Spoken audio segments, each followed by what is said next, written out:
बोल सकता हम लोगों ने किसी पर नाजायज किया, किसी को मारा, किसी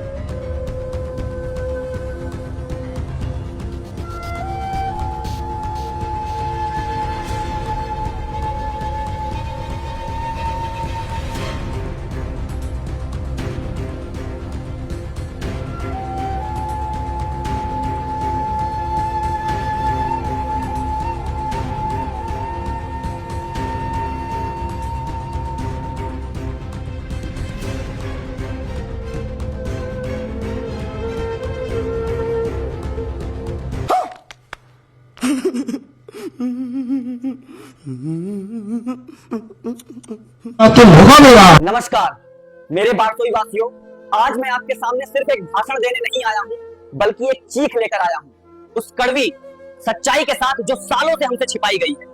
और अब वक्त आ गया है कि हम सब मिलकर एक साथ अपनी आंखों में आंखें डालकर पूछें, हमने इन 20 सालों में क्या पाया और क्या खोया है। क्या बारसोई की किस्मत ऐसे ही अंधेरे में गुम होती रहेगी, या अब बदलाव की एक नई सुबह आएगी?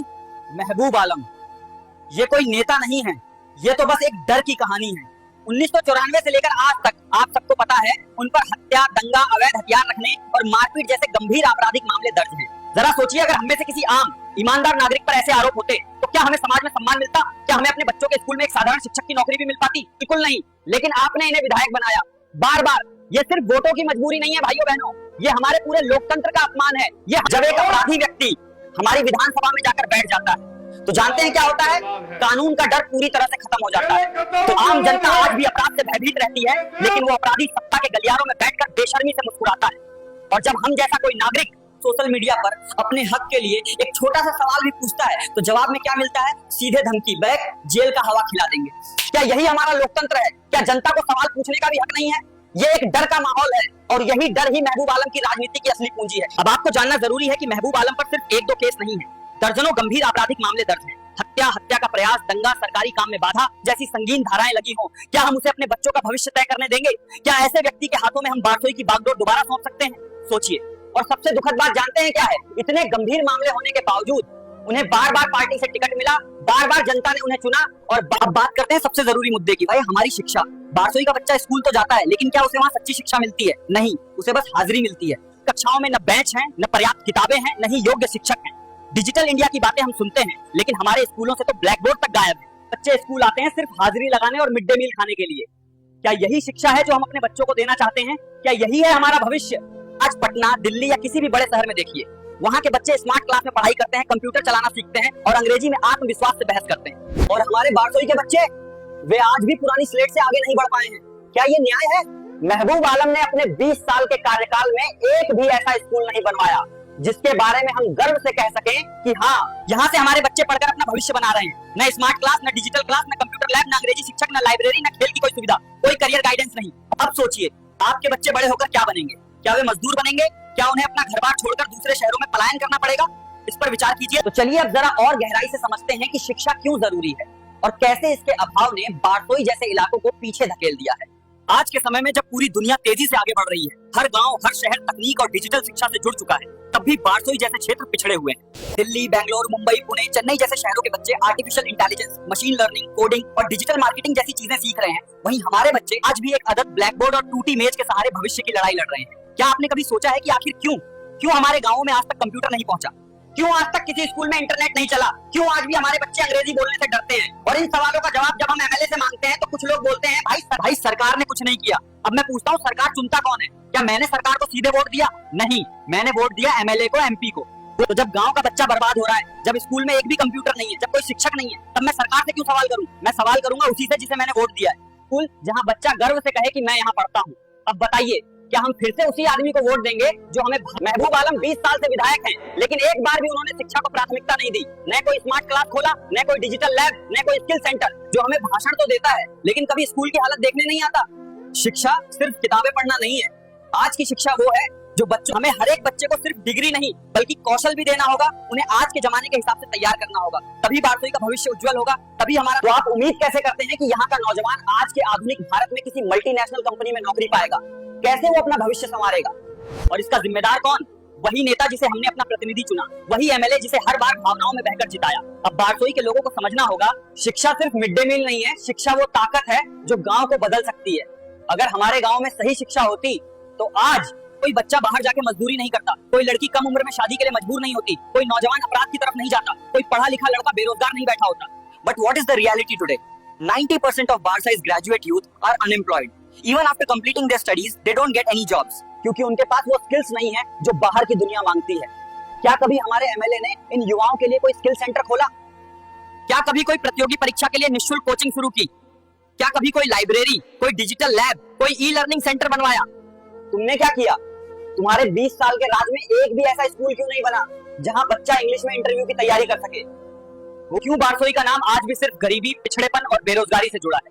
अब वक्त है सवाल पूछने का, अब वक्त है नेताओं से हिसाब मांगने का, क्योंकि अगली बार जब नेता वोट मांगने आए तो उसे बस एक ही जवाब देना है, पहले स्कूल ठीक कराओ, पहले कंप्यूटर लाओ, पहले बिजली दो, फिर वोट की बात करना। तो चलिए अब जरा बात करेंगे जो हर साल हमारे गांवों की नींव हिला देता है, और वो है आग की त्रासदी। ये कोई एक बार की बात नहीं है, ये कोई एक गांव की बात नहीं है, ये हर साल होने वाली, दोहराई जाने वाली और अनदेखी कर दी जाने वाली जन विरोधी त्रासदी है। गर्मी के मौसम में जब सूखा पड़ता है, जब हवा तेज चलती है और जब घरों की छतें सूखी घास और फूस से बनी होती हैं, उस वक्त एक छोटी सी चिंगारी पूरे गांव को जलाकर खाक कर देती है। बारसोई अनुमंडल में हर साल कोई न कोई गांव जलता है, कभी 10 घर, कभी 40 और कभी कभी पूरे के पूरे टोले जल जाते हैं। लोगों की पूरी जिंदगी की कमाई एक रात में राख बन जाती है। किसी की माँ की पायल, किसी बहन के शादी के गहने, बच्चों की किताबें और स्कूल बैग, अनाज की बोरी, अलादी के लिए रखी रकम, मेज छत के ऊपर का टिन, मेज दीवारों की मिट्टी तक टूट जाती है, हर चीज राख हो जाती है। लेकिन दुख की बात ये नहीं है कि आग लगती है, दुख की बात ये है कि हर साल आग लगती है और सरकार कुछ नहीं करती। अब सवाल उठता है कि आग लगती क्यों है? बारसोई और आसपास के गांवों में अब भी ज्यादातर लोग मिट्टी के घरों में रहते हैं। छतें फूस और सूखी घास की होती हैं, जो आग पकड़ने में एक सेकंड नहीं लेती। चूल्हे जलते हैं लकड़ी से, कई जगह दिया, लालटेन या बीड़ी सिगरेट से भी चिंगारी फैलती है। तेज हवा आग को बहुत तेजी से एक घर से दूसरे घर तक फैला देती है। गर्मी के मौसम में खेत, बाड़ी और बांस बगान तक सूख जाते हैं, जिससे चारों ओर ज्वलनशील वातावरण बन जाता है। अब सवाल है कि क्यों नहीं है दमकल केंद्र बारसोई में? जब एक अनुमंडल है, जब यहाँ हजारों की आबादी है, जब हर साल अग्निकांड होता है साहेब, तब भी जनता क्या करती है? पानी भरने की बाल्टी उठाई जाती है, कुएं और नहर से मिट्टी लाकर आग बुझाई जाती है, टिन की छतें तोड़ी जाती हैं ताकि आग आगे न फैले, जानवरों को खोला जाता है। हर साल आंकड़े वही रहते हैं, ये हर साल 40-50 घर जलते हैं, 2 लाखों की संपत्ति बर्बाद होती है, ये कई बुजुर्ग, महिला और बच्चे घायल होते हैं। अब सुनिए बारसोई की एक और बड़ी त्रासदी, बोरीन। हर साल बाढ़ आती है,